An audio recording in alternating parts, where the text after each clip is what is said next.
So I wanted to respond to a comment that Sonofqueen left on my sort of conversation that I publicly posted with Fireflies 1996. And of course, the lovely Sonofqueen is a dwarf and a friend of mine, so perhaps I was being a bit insulting, darling, and I apologize if that's sort of how it came off. Of course, you know, I have had a few glasses of wine, so perhaps my words flew a little more freely from my lips than perhaps I meant them to, and perhaps I didn't use the most sensitive wording.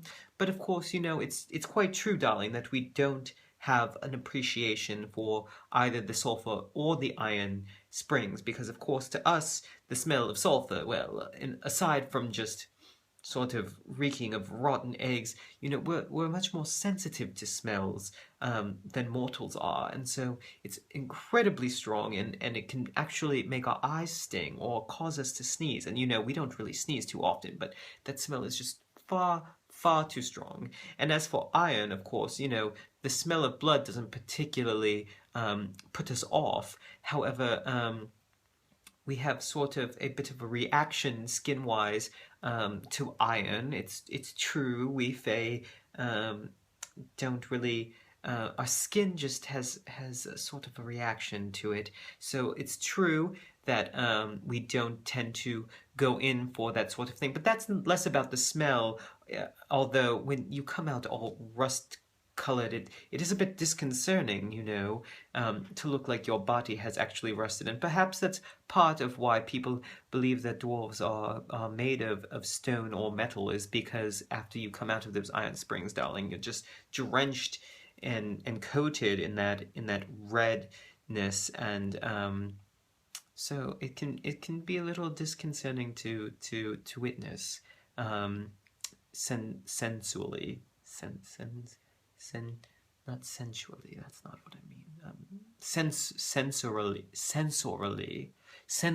Yes, that's what I meant, darling.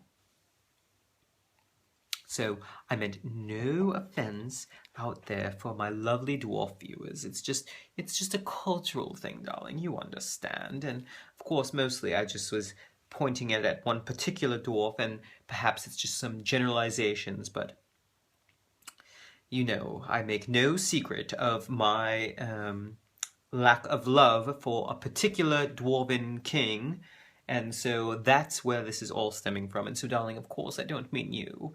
I just mean him. So, I hope that this sort of puts this little tiff to rest. I really don't mean to cause any problems between the two of us. You know, darling, I think you're absolutely wonderful, and you've given me one of my favorite prompts. So please don't take it the wrong way, darling. You know, I care very much for you. I hope that this clears things up, and if not, then I suggest that we all get together and have a couple bottles of wine and just talk it out, because what else is there that could really settle our differences than to just talk about it like adults and just have a few glasses or bottles or whatever it takes until we both understand each other perfectly. So, darling, I hope that we can do that and set this all aside us. So.